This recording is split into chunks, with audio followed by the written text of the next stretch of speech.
my first round of kale out of the garden. Oh, we're live. This is Life in Tech, episode 128. I'm Jason.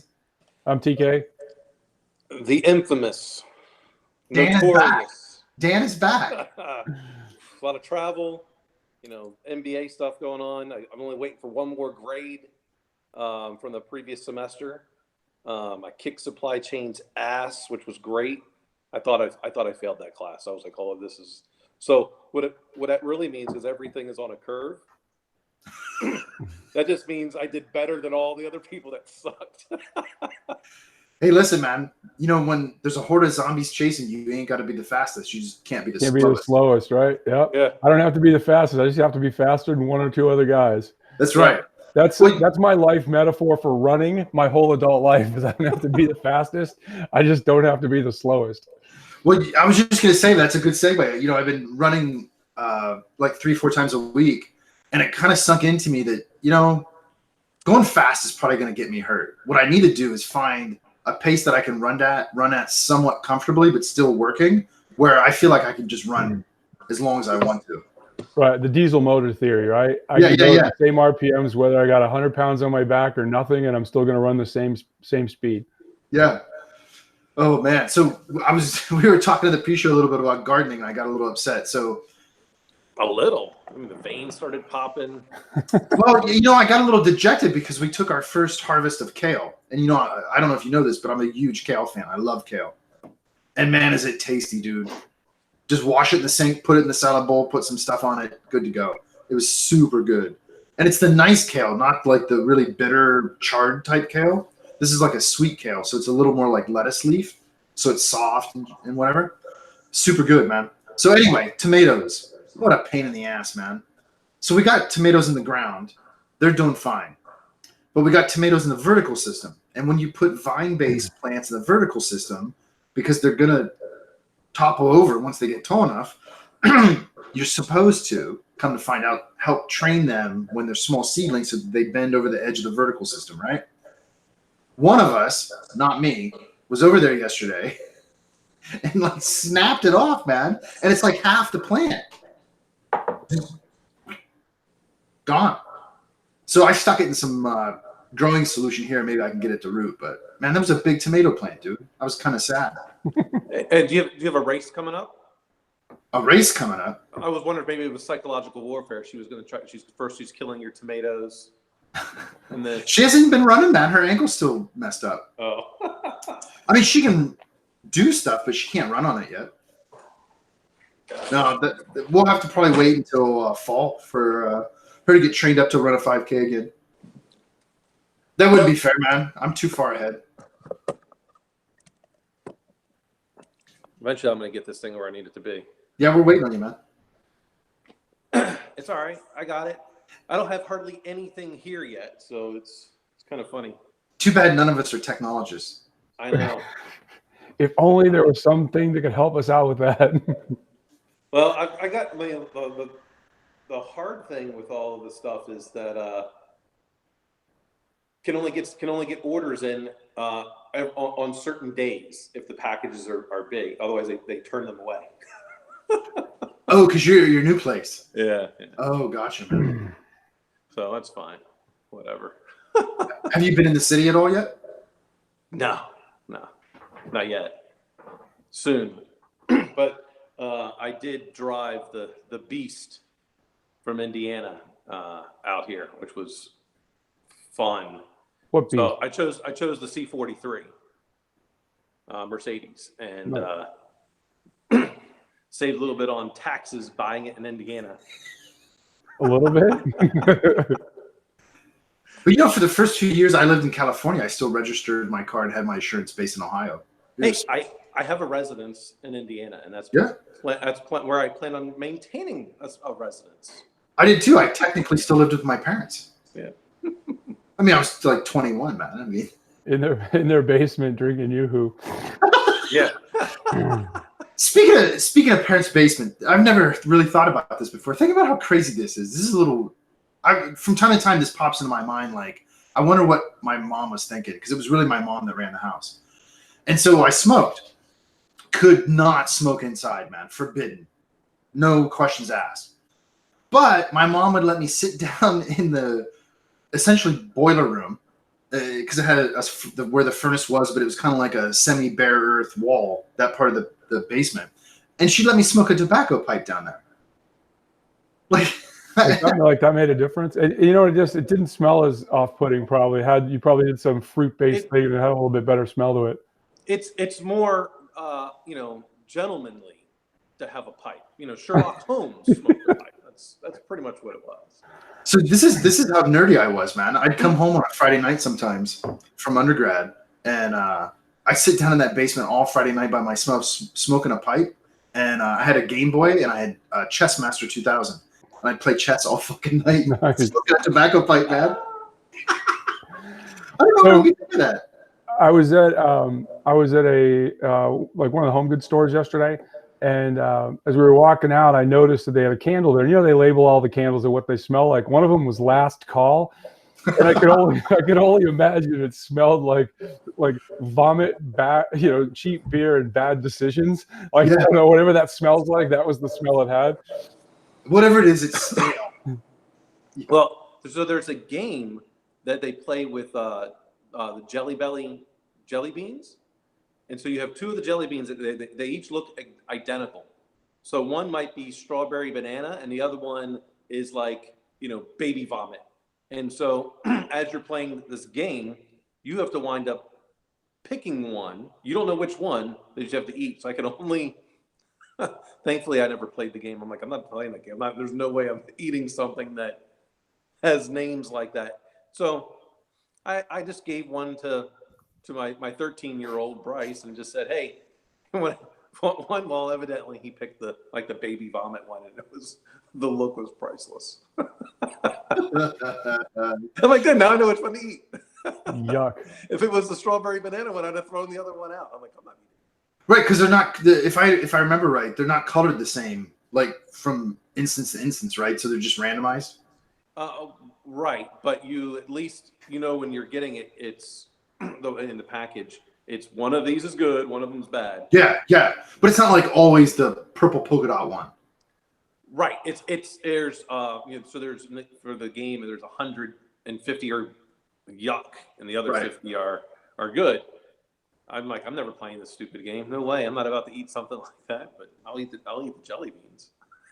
See, man, what I wanted to talk about today. This is another good segue. Is the importance of memory, given our holiday now.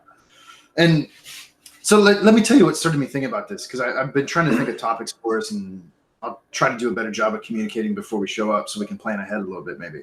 But so I had this experience yesterday where we were going to a pool party at one of Marcia's cousins, and I was sitting with my laptop writing in a book I'm working on.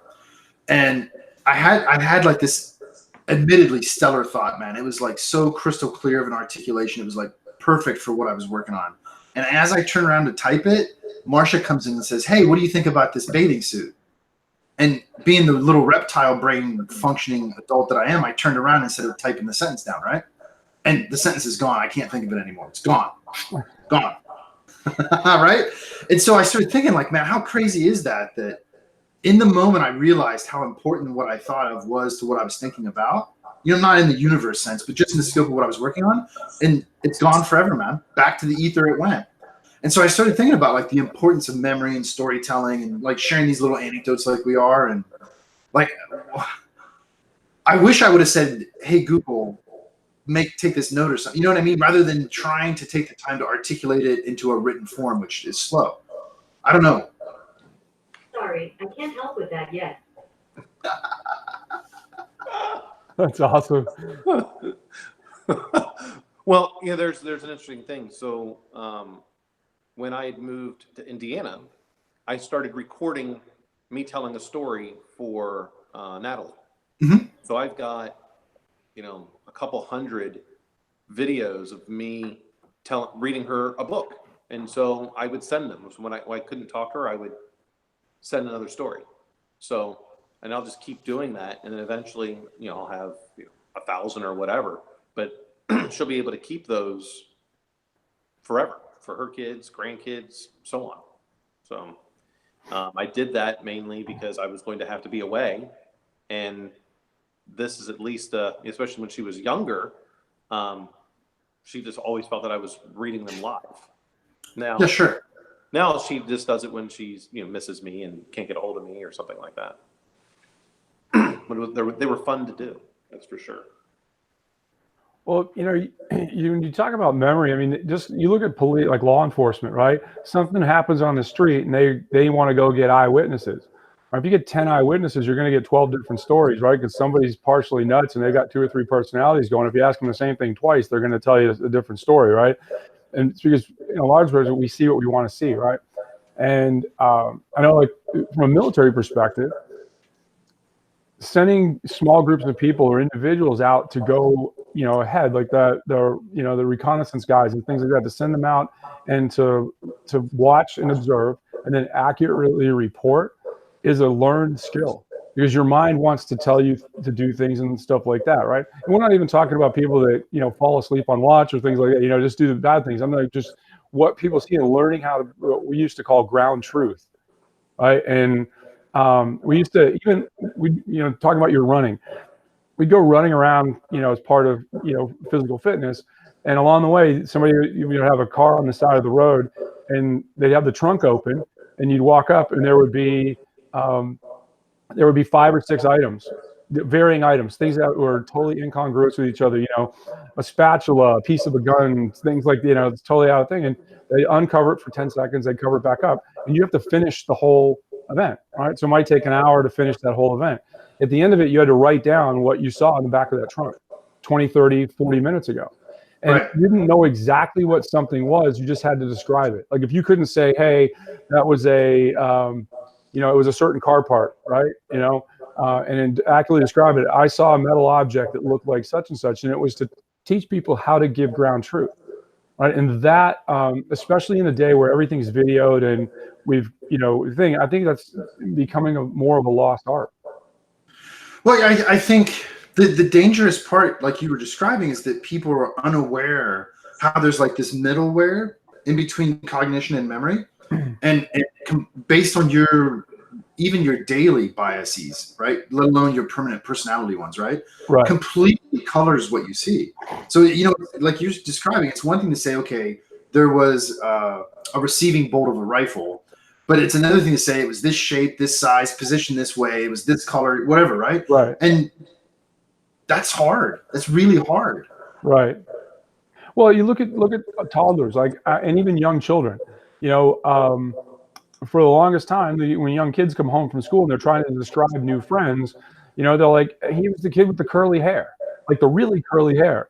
And you go in there and it's a young African American kid, right? Because they don't see color yet, because they haven't been taught in all across the entire spectrum of humanity to see color first, right? What's different to them is largely because they don't look in the mirror, they don't see themselves at that point, right? Right. And so when they describe it in a way that it is not, the societal norm, right? And I think that's a good thing, right? It's like you start thinking about that and you walk it back and go, okay, at what point do we start putting everybody into little boxes? Right. Instead of Exactly. a big life box, right? Well, I had this experience this week too, where I was running. This was weird. I don't know if either of you ever had this. I will exercise. never have that experience again for the rest of my life. So I was running and I'm like, dude, I feel really good today. Like I felt strong. I had a perception that I was going at a fast pace. And so I very deliberately, now that I'm into like And then the 30 turtle passed you? Well, maybe. Because listen, let me finish the story, and your joke's actually apropos. And so I have this perception of what's going on, and me and perceiving myself perceiving that in the moment, right? So it's like this stacked meta perception.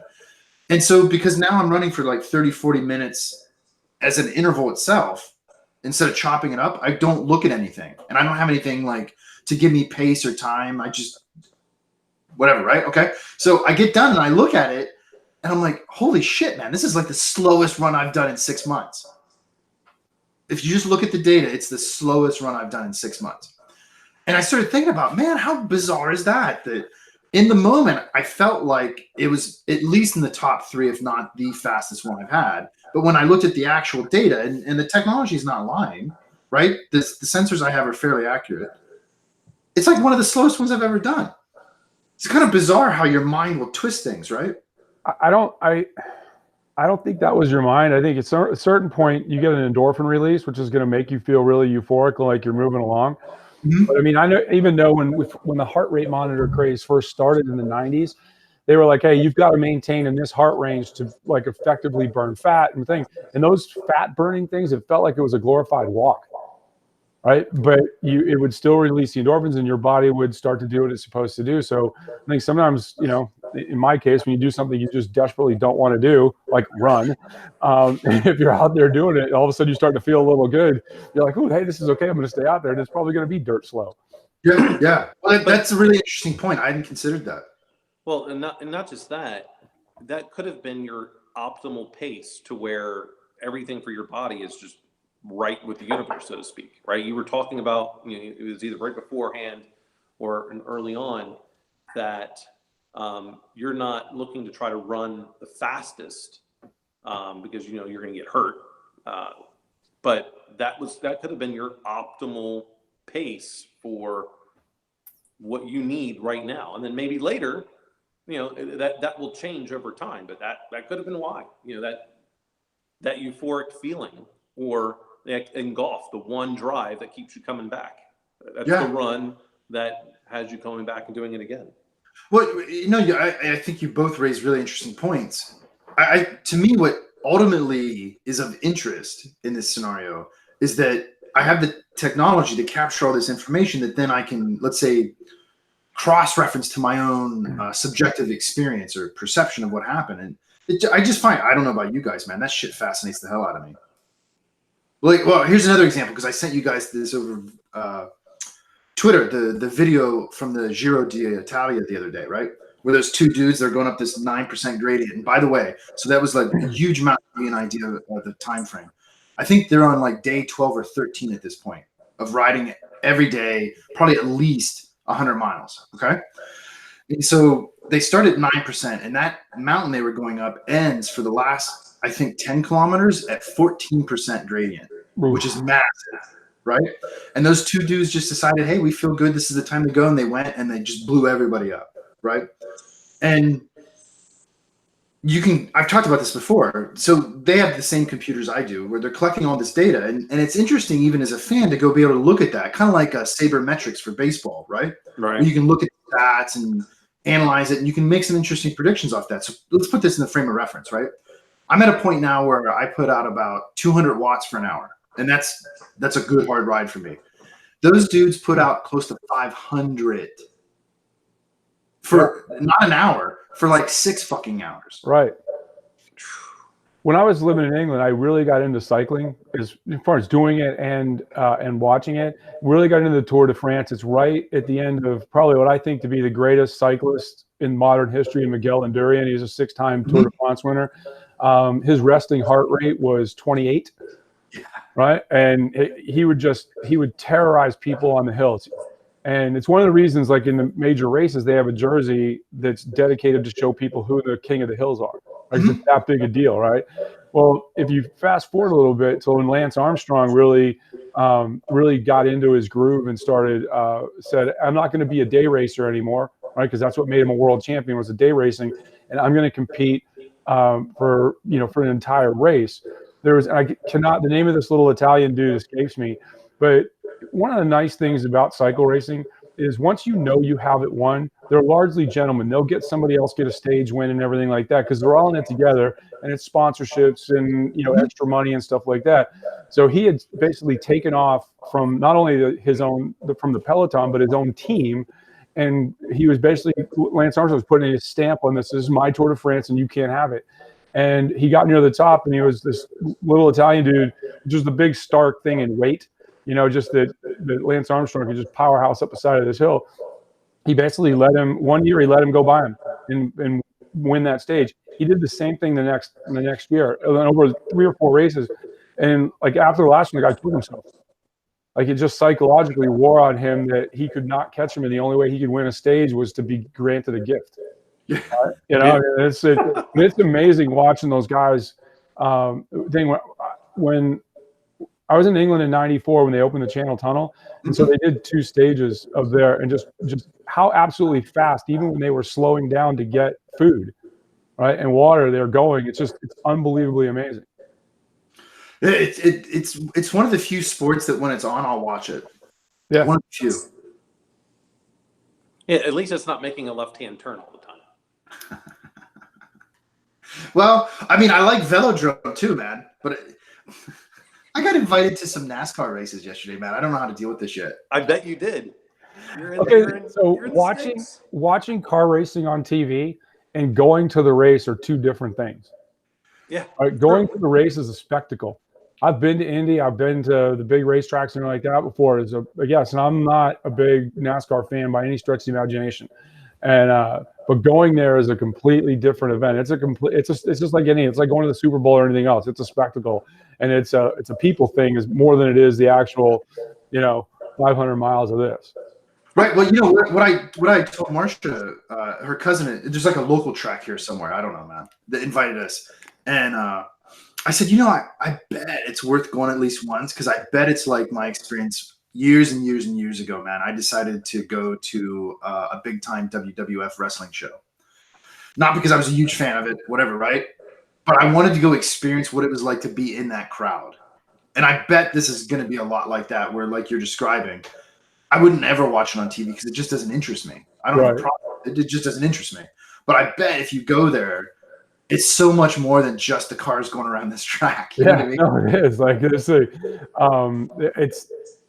an amazing experience, right? I mean, you get people that, now with modern technology, they've got their headphones in, they got their NASCAR app, and they're listening to their driver and what's going on and everything like that. And so I think that. Certainly within NASCAR, I think its apogee was of viewership and sponsorship and everything was, probably 5 or 10 years ago. So now how do we get customer engagement? How do we get fan engagement? Put them in the car with a guy. Yeah. The guy I used to work out with Blackbird, when Nextel was they were the flagship sponsor. This is the level of brain pan that like I wish I had. Try with a car that's going close to 200 miles an hour, going around a track, and effectively what's an enclosed space is how do I put nano and femtocells into that stadium so that I have complete cellular coverage to and from those cars, enough for everybody to listen to. That guy figured that out. That's neat. Yeah, that's not just math. That's not just cellular. That's physics. There's a whole bunch of stuff going on with that. And for his efforts, when they got sold to Sprint, he got let go.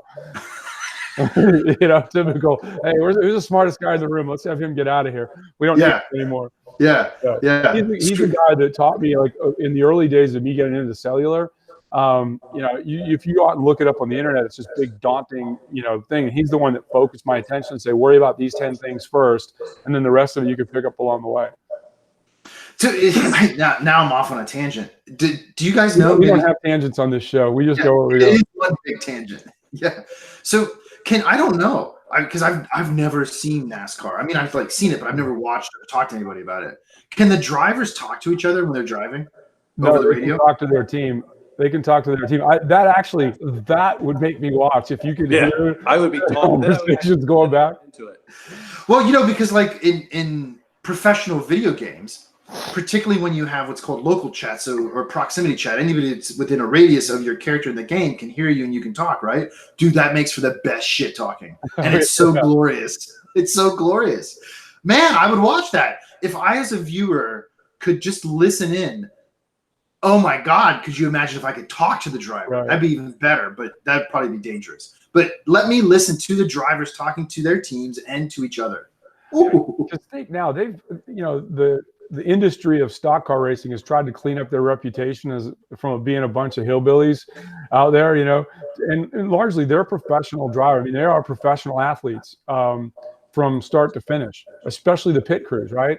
Sure. But hey, every third or fourth race, you got it on ESPN where some driver, he's got his helmet on, and he's got some driver in his car, and he's punching the daylights out of him, right? Because they just can't help themselves, right? Because it's already I'd buy that. I'd actually whatever the cost per race to have access to that piece, I'm in. Yeah, Yeah, for sure. Well, it also tells you about something that's just part of the nature of competition. Yeah. Things will get heated a little bit. Yeah, I think in all professional sports, right? I mean, you look at like basketball because the fans are so closely tied to the arena because they're just on top of it effectively. They've tried to cut down on the shit talking aspect on the court, and players are getting fouls and getting run from games quicker than ever, right? Mhm. And I mean, I can't even imagine. I mean, just hearing stories, like even as recently as the 80s with, the 80s Celtics and most every other team in the league, or the 80s Lakers and most every other team, the level of aggressive competitive mouth play, right? Jawing back and forth, right? And Yeah. Larry Bird was known as a legend for that. I'm going to tell you what I'm going to do. I'm going to tell you where I'm going to do it, and I dare you to stop me, and then I'm going to give you crap for it after I do it. I think that's one of the best stories I've ever heard from Larry Bird, particularly. I'm glad you brought that up. When he walked into that locker room for the All-Star competition, the 3-point competition, and he said, "Which one of you assholes is coming in second?" Right. And that was back before they started making, millions of dollars. And he was probably one of the highest paid players in the league. He was probably only making $700-800 a year. That's not even the league minimum anymore. Right. It was a $10,000 check, and he wanted to buy a new tractor. Yeah. Right? I mean, it was cash money to them. I think some of the funniest, like for Larry Bird and a lot of the great players, whether it's Michael Jordan or stuff like that, is the story is one night they're losing, and he basically says, "I'm only shooting left-handed shots for the rest of the night," right? And then he just goes out and does it and brings the team back. Or guys trying to guard him, and he says, "Hey," he's standing to get the inbound pass. There's like 2 seconds left, and he looks at the guy and he goes, "Hey, if you don't get closer to me, I'm going to take one step, I'm going to shoot it, and we're going to win the game." And he turns around and does it. He looked at me and goes, "I told you what was going to happen," right? But if you fast play that forward, like you look, great players very rarely make great coaches. Like you look at a guy like Steve Kerr that coaches the Warriors now. He was an above average, he worked to get where he was at, right? He jokes around about when he sees Steph Curry play and everything like that. He goes, "I don't know. Sometimes I don't even know how to coach him because I never felt that," right? He goes, "I was sitting on the bench while those players were out there doing that." Right. So they paid attention a lot. I think Larry Bird is one of the few great players that was also a highly evolved coach and knew how not to just go, "Why can't you do that? I could do it." Sure. And he's actually turned into a really good, front office. Yeah, he's a great executive. I mean, that's a guy that just loves the game of basketball in all its forms. And if you look at like Magic Johnson's got businesses. He's about movie theaters, Starbucks, and everything like that. So he's an entrepreneur that likes basketball. He's not a basketball guy that's trying to be an entrepreneur. Right. That's, you got to be a grinder. And that's some of the problems that the Lakers are having, I think, in their front office is how many grinders do you have there? Like guys like Larry Bird, they're just basketball junkies. Yep. That's all he does. And he coach, front office, doesn't matter. I'm not too sure that Michael Jordan's a very good owner. He doesn't seem to be making too many good decisions. Well, if he's really being a true owner, then the only thing you can blame him for is GM and coach, and even really just the general manager, right? Because he should be letting, if you're running that franchise, right, you hire a great general manager who has somewhat of a philosophy that you might share. But a lot of the owners now, they're all tech billionaires, right? Ballmer owns a team. The guys that own the Sacramento Kings, they were gaming billionaires. Mark Cuban notoriously, and so you're getting a lot of those folks in there. And I think some of the analytics that are in baseball in particular are really in a quick way bleeding out into basketball, because I think Daryl Morey is the general manager of the Rockets. He's the first one that really brought that in, and he's very self-effacing about players they've missed out on because they didn't want to go. They didn't want to shade too much to analytics, and they trying to find that balance on the middle of the road. Some days he goes, "Yeah, we missed out on a couple really good players because our analytics were telling us to take him, but the eye test of this guy's a basketball player wasn't." I think that's the maturation process that baseball in particular went through for a while, where they relied so heavily on analytics, and now they've kind of brought it back to a realm where they're not, the good teams in analytics aren't missing on players anymore. Right. So is it safe to assume, Dan, when you were playing in Florida, that you did a fair bit of your own trash talking? I still trash talk now. I was going to say, back then. What do you mean? Yeah. Back then? Well, what I was trying to figure out is this like a new facet of his persona for like the last 10 years I've known him, or has he always really been this way? Oh, it's always like, even when I stopped playing baseball, got into competitive men's softball, right? So in league play, it's the unwritten rule you don't hit the ball back up the middle at the pitcher in league play, right? I don't believe in unwritten rules, so I would tell them because I was still playing shortstop. Later, I started playing. Then I would go and pitch because I wanted you to hit the ball back at me, because I knew if you hit the ball back at me, the game's over, because I'll catch every single one of them. I'm not going to miss. But I would get up there and I would buzz one right off the tower. So you've got about 3 feet in front of the plate that you can. It's still part of the batter's box. So I would run up and then swing down on it. So that ball I could almost every single time one hop it into the pitcher's kneecap. I would tell them I was going to do it, talk trash the entire time. Yeah. Constantly. See, I think that's another reason why as I get older, I've gravitated more and more to like these individual competitions where it's you just competing against the clock, because I just talk too much trash, and it's probably not healthy for being an adult. But so I think when you talk about, when Dan brings up and talks about baseball, I think it's like probably an interesting societal thing to talk about, unwritten rules. Mm-hmm. Like baseball is that, like if you flip a bat, if you look at somebody, hey, what's the next best idea? Let's drill a ball at 90 some miles an hour into the dude's back, and now we got it back, right? And I think some of it has to do with, I think Howie Long, when he got inducted in the Pro Football Hall of Fame, said, baseball is America's pastime, but football is America's passion. This timelessness of the game, I think that's because the audience is growing ever older in baseball, because kids aren't going to sit around. They want to know when it's going to end, right? And but I think in society, like, how many unwritten rules are there that everybody dances around while going, well, if that's not really a rule, let's just forget about that. Is that, the unwritten rules what we used to call manners? Right? Yeah, that's a really good point. Don't know. When it comes to a game or a sport, there's you go by whatever the rules are, and if it's not out there, I don't follow it. But that's what I mean. People want to fit in the norm. Like if you look at the big norm curve, most people want to fit right in that 10% on either side of the apex of that norm curve, right? It's the people that don't, I think, that are great changers of society. Not always in a good way, right? Because there's two sides to that curve, right? I would agree that those people are great changers to society. I would agree with that. Right, but they're like, and not always in a way. They make and I don't mean great as in good. I mean, you make the people that are at the ends of that make great change to society, and not always in the best way, right?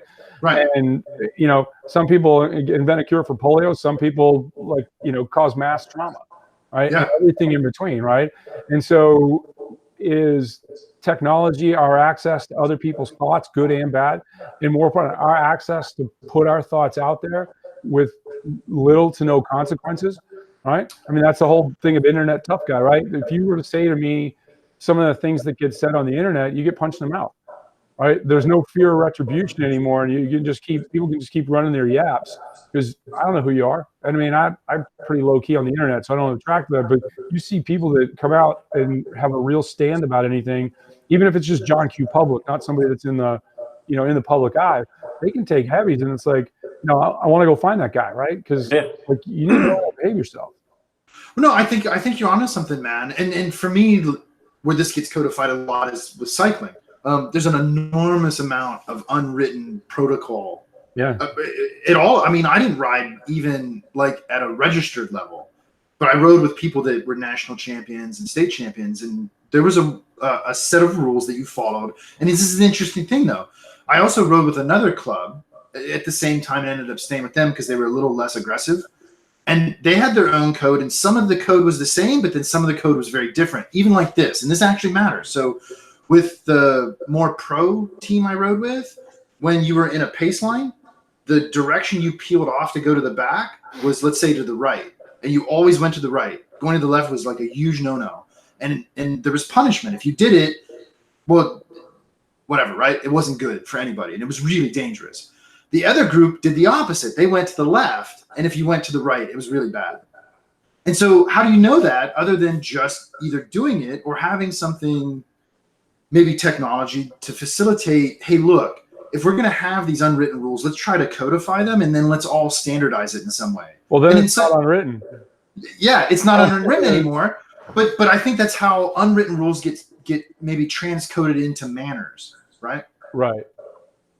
I think what you're talking about is, we go back to player safety, right? We all have to know what we're doing. And when you said it peels off to the right, that makes sense to me, because passing teams should be wanting to come up on the left, right? So keep your Peloton behavior to yourself and let people have a safe way to pass. Right. Well, and so there's all kinds of non-safety things, like on certain days with certain groups, you knew just based on who was present that if you have a mechanical, you're getting left by yourself. Good luck. Because those dudes weren't stopping. They had an agenda and they were going to do it, and they were going to do it in a certain time frame. Right. And that maybe is more representative of an unwritten rule. And it happened to me one time. I got a flat and I was with the wrong group. And I had to find my way home. You're an individual cyclist? Yeah. I became a time trialist. Nice. How long ago was that? Because I wonder if they even had Uber then. Oh yeah, dude. Yeah, no. This was 5 years ago, 6 years ago. Oh, okay. Uber. I could have. I don't know. I don't know if they had Uber X at that point, because of course, how's the bike fitting in? You can take the wheels off, but no, man. I just fixed my own flat. I carry gear with me, and my computer has a GPS, so I found my way home. But you just knew. And what are you going to do? Get pissed off? You willingly joined that group. I had a choice. Right. The team I rode with was large enough that there were 3 groups: the A group, which goes really fast; the B group, which is kind of aggressive; and then the C group, which is just like all the new people. Well, I was the new guy, but I didn't want to ride with the new people. I wanted to ride with the really fast, aggressive dudes. Well, hey, man, can't win them all. But that's a really interesting thought. I think maybe that's how etiquette evolved, let's say. Etiquette evolved. You get punched in the mouth when you got out of line, right? That's old school, right? Today we're trying to manifest it in a less aggressive physical way, but technology is, and the separation that causes us, forces people. And I don't even mean like get punched in the mouth. It's very hard to do certain behaviors, right? Get very aggressive with other human beings in person, lie to human beings, and what I think the curve of what you can do with that is it becomes easier to do all of those things if you're not in person. Yeah, I think unfortunately it's one of the things we haven't quite figured out yet. Like, for instance, with social media, because we allow it to be anonymized, right? Which not all countries do, right? It's just kind of baked into it that I think I would stipulate that a portion of people that misbehave, right, outside of the norm, on the bad side of the curve, do it just because they can, right, not because they're actually bad, nasty people, right? No. Or they were the kid that got picked on when they were little and things. They weren't in the center of the room societally at some point in their life, and so this is how they can manifest it now. Sure. Well, and I think sometimes too, being on the receiving end of it, you misperceive it, of course, because like if we sit here and shit talk a little bit to each other, which we do sometimes, right? We can interpret each other's behavior, even though we're over, this podcast session, or on a Skype or a Zoom or whatever. And certainly you can in person. You can interpret behavior, and you can kind of tell if somebody's being serious or not. But I don't know, man. I don't know if I hope we solve it. I think that goes into sales, right? A lot of times sales guys, they want to do all the business on the phone. They want to do this. It's like, hey, go out and visit your customers, sit in the room with them, and you say, hey, we want this much for that much. How does their body react? Do they lean in? Are they neutral? Do they lean back? All those little micro expressions that people have. I think that's the difference. Certainly in like sales is probably the easiest example to describe it. Where hey, how do I walk away from the meeting? What's the feeling I have? Sure. Well, what somebody says on the phone, it's hard to translate thing because there's a certain level of anonymity there. And I think when you're dealing with people, right, as a leader, you get out in front of them, right? Because you want them to see you want them to see your passion. You want them to see and lean in. Or conversely, if they say something that you find to be off-putting, you're not trying to control your body like a robot. You want them to understand that, hey, I'm not going to yell at you. This isn't the thing, but they're going to get the hint that this isn't the preferred behavior or outcome that we want. Yeah. Well, and I think that is an interesting parallel with leadership too, as you were mentioning. Sales and leadership are kind of very similar in that way. Yeah. You can't do it by phone. No, you can't do it sitting in your office. You got to get up and go out and talk to people. Well, got to be present. Yeah. I think I was reading an article on telemarketers and kind of the psychology of telemarketers, and I think, that it's like baseball, right? Like if you have a 10% success rate telemarketing, you're a effing rock star, and they're going to put you in the marketing hall of fame, right? Yeah. But being a telemarketer is your ability. How quickly can you identify somebody who absolutely is going to say no and get them off the phone, right? And they were talking to interviewing a lot of telemarketers that are successful. Most of them started out in the, at the bottom, and now they're teaching. Like every now and then you get a person that completely fools you. And one of the guys would say, a guy just he asked for the whole thing, wasted like 20 minutes of this guy's time, basically took him off about 15, 20 calls in that time. And at the end of it, he goes, there's no way I would ever buy anything. I just want you to feel the pain I feel every time my phone rings. And then the guy gets furious, like the telemarketer gets furious. He's not furious at the guy. He's furious that he's trying to make a number, and this guy was impeding him from making his number because his behavior was adverse to the norm that he's used to getting people to cycle through. That's right. Yeah. Well, wouldn't you agree, man, that as human beings, I'll speak for myself, but it's a question to the group. I find that in those moments where I get frustrated or I'm angry, it's often because I'm really upset at something I've done or not done correctly. And it really has nothing to do with anybody else. Even though you kind of let's say lash out, that's your instinct, right? Right. That seems to be especially the older I get, more and more, that's really what it is, more than anything else. It's really, I'm just disappointed in myself. Yeah, but I think there's a certain level of self-awareness there, right? That shows up with that, where you get to a point in your life where you're like, I'm going to stop being angry about my perception of what other people did to me, when actually I'm angry about, I've said this to somebody today, I'm not angry at you, I'm angry at my behavior and how it's interacting with you. Right. And I think and again, I go back to athletics. Like you get out of a basketball court, football field, baseball field, or anything, that interaction with your teammates, that's part of it, right? Somebody goes up and they take a shot in basketball, for example, they take a shot. If I'm that person, if I'm that, that Larry Bird personality where, hey, it's the end of the game, give me the ball, what are you doing? Like, why are you doing that, right? And Michael Jordan says, hey, 26 times I was entrusted to win the game and I lost, right? But it's that attitude that I want to think. And it's like, I'm not getting mad at that person for taking the shot. I'm getting mad because I didn't get the shot and I felt I deserved it. And that's, it's a metaphor for work, right? Hey, wait a second, I should be taking care of this. Why is somebody else, especially if you have to go back and do rework afterwards. Well, and wouldn't you then further agree that you're with the right team when that social norm in the middle of the curve supports you being an outlier on the positive side? Does that make sense? Right. And it's being an outlier on the positive side. Sometimes it's subjective. It sure it is. Between the three of us and the group soup thing, it's like, well, hey, the three of us agree, and we're three of the more senior people, so we have to be right. Yeah. Right? Well, because the opposite side, and we've all had very recent experiences with this too, is you're an outlier trying to be on the positive side, subjective, fair, and you're stuck with a room full of Maryland crabs that are just pulling you back down into the pot. Well, I don't think you're saying an outlier on the positive side. You're an outlier. You're an outlier to the social norm of that organization, even if we all agree that that's not the best thing. I'm going to use Dan as an example. Dan will, when he's got his guys, and they're all guys and girls, and they're all working, he will use sarcasm heavily as a way to educate, right? And that's but Not just to educate. but not well. But I'm saying when you're talking about building and growing a team, right? There's a lot of ways to do it. Yeah. And Dan will use that as one of his techniques. But it's one of the reasons that I will give Dan recommendations when he wants them for jobs, is that's not the only tool in his bag. Yeah.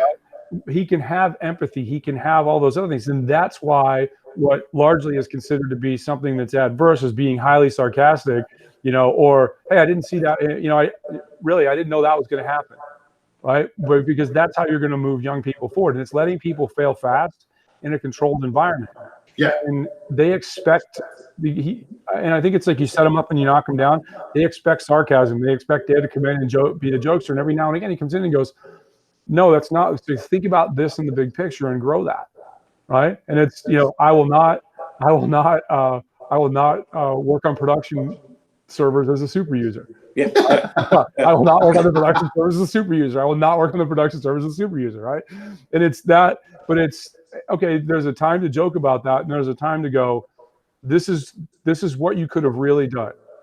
Right. Right. So this is why we do this, So I think, I think the people that get in trouble, both in the public eye and in leadership and everything, they're one-trick ponies. They only have one method to get stuff done. And if you exhaust that method, they go from whatever that method is to anger, right? And then they become bullies and everything else, right? And most people today, they're just trying not to get yelled at. It's the office space mentality, right? I got 15 bosses, right?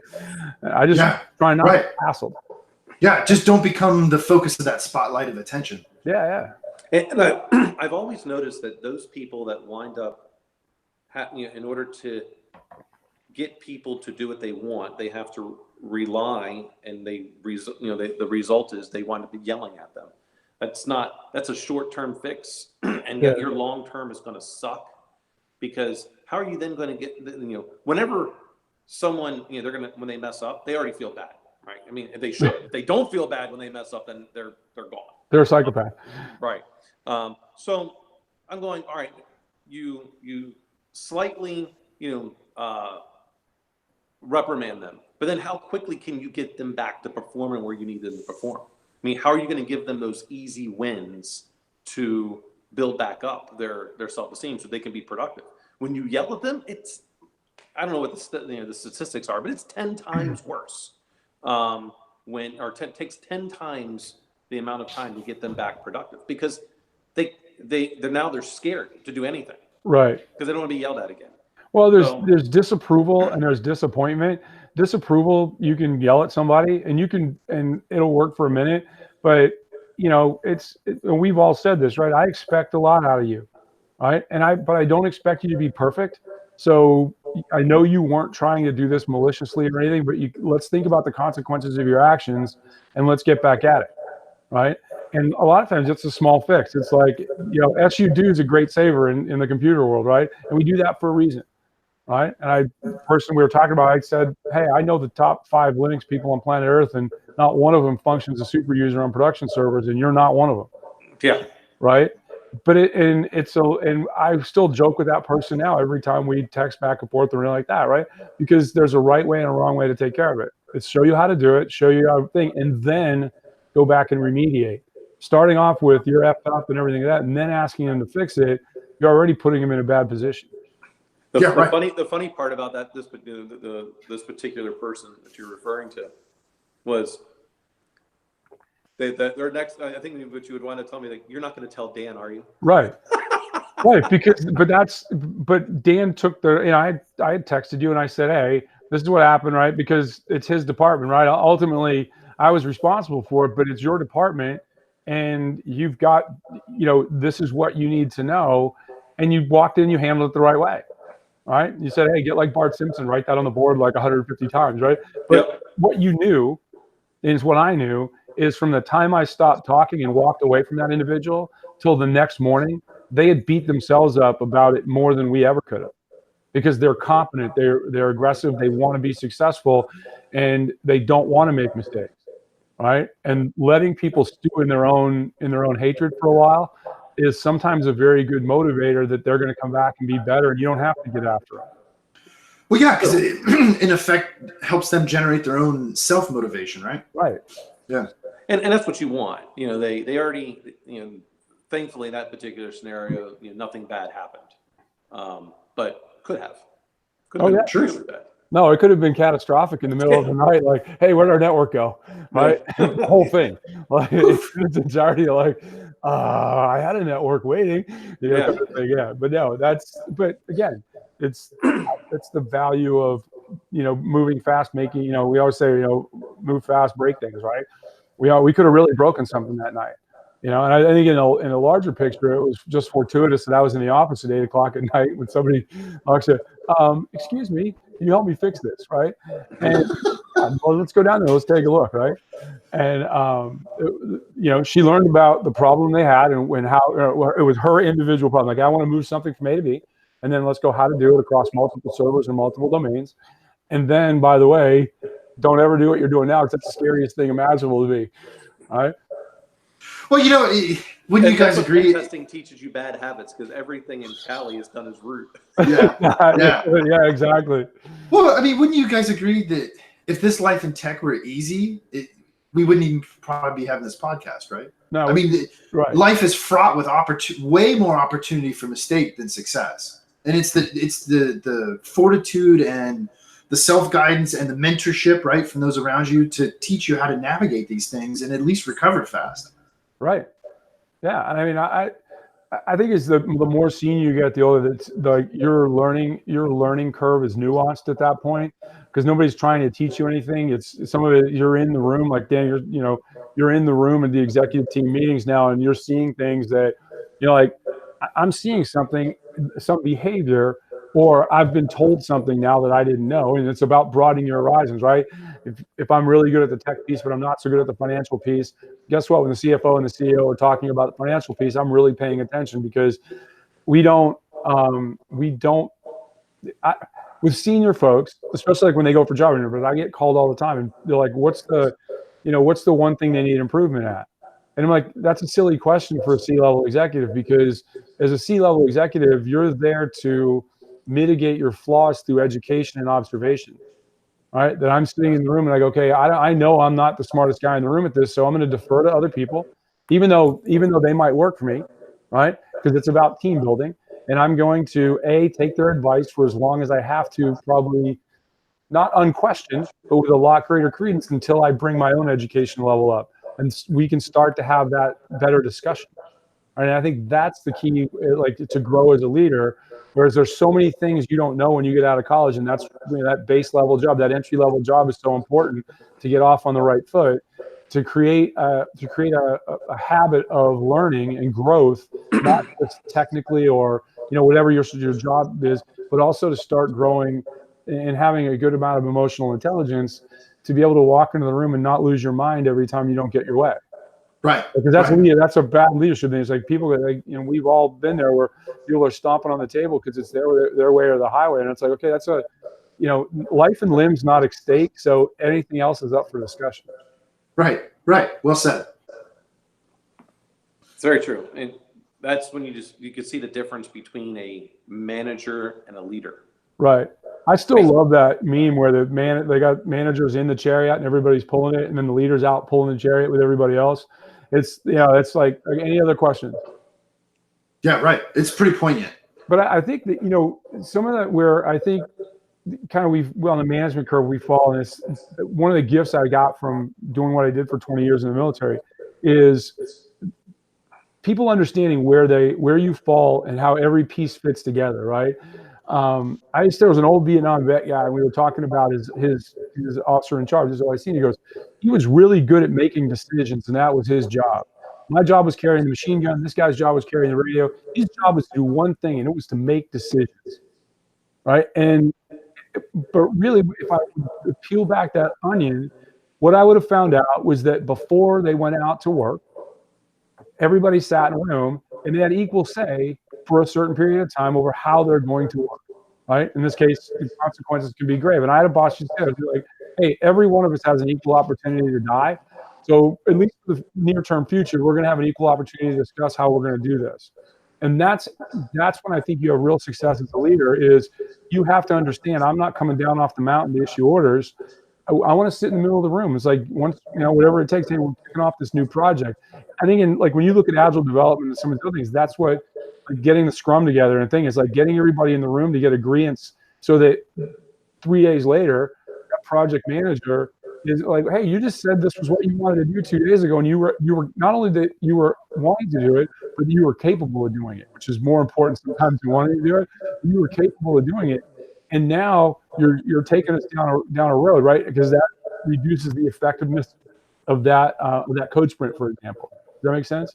Yeah. Well, I also, in my experience, think like particularly agile type methodologies Right. are a great way to take your whole curve of performance and get it all together in one space. Right. So you're not dealing just with average. You're not just dealing with the low performers. You're not dealing with just the high performers. You actually get like a cohesive unit that can equally contribute, up to their own decision making, but at least the opportunity is there. It's being facilitated. Right. Our buddy Morgan, right? He just works with Science Orbit. He works. My intern, my favorite You're intern. in. I still love I him. liked Morgan, man. Oh, he's awesome. I was talking to him recently. He's in the product development for a big healthcare company. Oh, sweet. And they were doing waterfall and everything like that. And he went out and got all his agile certificates and everything. He was like, hey, we're doing software development here. Why don't we come in for the big win and try to do this? And so he was at the forefront of getting them to switch to an agile model for a good portion of what they do, right? And so much so that, he's got a big background in education to begin with and like that, last time I talked to him, they were considering him to run all the training for all of their agile. And this is a big, national healthcare company. And it's not some mom and pop state level thing, right? And it's one you all heard of before. And, it's about, he's a teacher by, in his heart, he wants to teach people, just like all of us, all the four of us, including Morgan.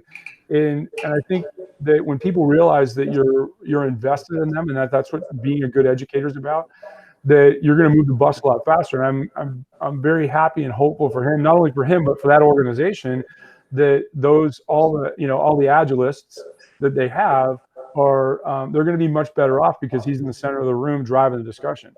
Yeah. It makes me feel even better, because now I was really worried about Morgan. I thought he was going to be the first intern to not be successful. Now he continues to this continues to prove that everyone that's interned for me has gone on to do better. I am going to send him this link at the end for no other reason and tell him to fast forward to this 5 minutes.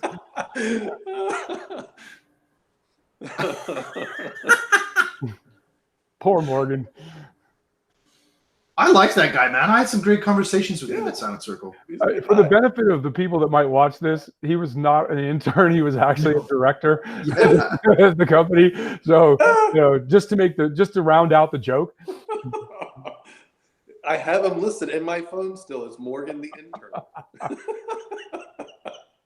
So in your phone, that raises maybe a good final question, because I have vegetables to go pick myself. You got tomatoes to save?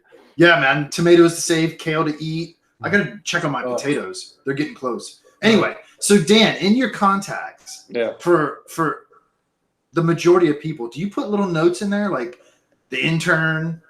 No, it's only for ones like Morgan's. This way, whenever he contacts it, I can every once in a while I'll just screenshot it and say it says that. I think it's more for Dan just to giggle to himself every time it goes off. Yeah, right. Well, like when I program, I put little comments in for nothing else that I know the next time I'm going to go back. That's a part that particularly drove me crazy, and I need to entertain myself a little bit, right? Yeah. But I ask because I'm just, especially like with this group, I'm always fascinated how we have a relation with one another. Like, one thing I've been obsessed with since day one is why Ian always has to touch me. Like, he always has to physically touch me. He can't help himself. And it fascinates me why he can't help himself. You know what I mean? There's like these little things. I know why that is. Why? You know why that is. It's a thing like in the Marine Corps in particular about this, when you're talking to people, like it's creating a human connection. And sure. So they do that. And he is in his very core a crayon eater. and he can't help himself, right? No, totally. And so he does like the hand on the shoulder and stuff. Yeah. But I mean, like Ian particularly likes to like wrestle with me. Well, You know what I mean? Yeah. Yeah. He's a big dumb animal, folks. Yeah, exactly. It's schoolboy horseplay, and I don't mind it most of the time. Right. You know what I mean? But my point was, that it's just these little relations, these bonds we develop that are unique between us as pairs or trios or whatever, right? Fascinate me. Like Dan and his contact with intern. I do it now sometimes. I meet people and like a guy will talk to me and he's like, hey, my name's Bob blah blah. You walk away and you get his contact information. Then I'll put in the where you load in for a company. I'll put 3D modeling guy. Yeah, but more just as a reminder, and that goes back to the kind of full circle at the beginning. You're getting ready to type a sentence, and now all of a sudden something distracts you and says, and you're like, oh God, what was I going to write? I mean, at that point now, because speaking out in public and doing things, and even now with what I'm doing, I'm a big note taker. Like, going to bed with the notes app open, right? You wake up in the middle of the night, like, oh my God, I got to get this down, right? Because again, it's thoughts. Like, I want to say something in public the next time I speak. But then I'm like, it was really good. I'm glad I'm really not as smart as I think I am, and I can't remember that, right? Because at this point in your life, there's really no excuse for not annotating your life. Right? Yeah, exactly. Well said. Exactly. Yeah, that's why I always have, it's people who are writing pen and paper. I just go, why? You're going to lose that. And even more importantly, how can you catalog it and go back and find your note later? Like, utilizing anything from Evernote or OneNote, anything like that, you can tag it and then search all of your notes later for anything that you've put in terms of the keywords. It boggles my mind that, and because the response will be, well, there's a lot of studies that say if you write things down, that you'll remember it. I'm like, yeah, that's true. That's why you should use the tablet, the Surface, or anything, and maybe do that. But then you can search it. Oh, I wonder where that note was. The leaf binder database is often faulty. Right? Yeah. Hey, you were talking about commenting code and how you put little notes in there just for yourself. John Callis has said the best thing I ever heard him tell one of the dev guys when we were working. He's like, it was somebody that just was not a big code commenter.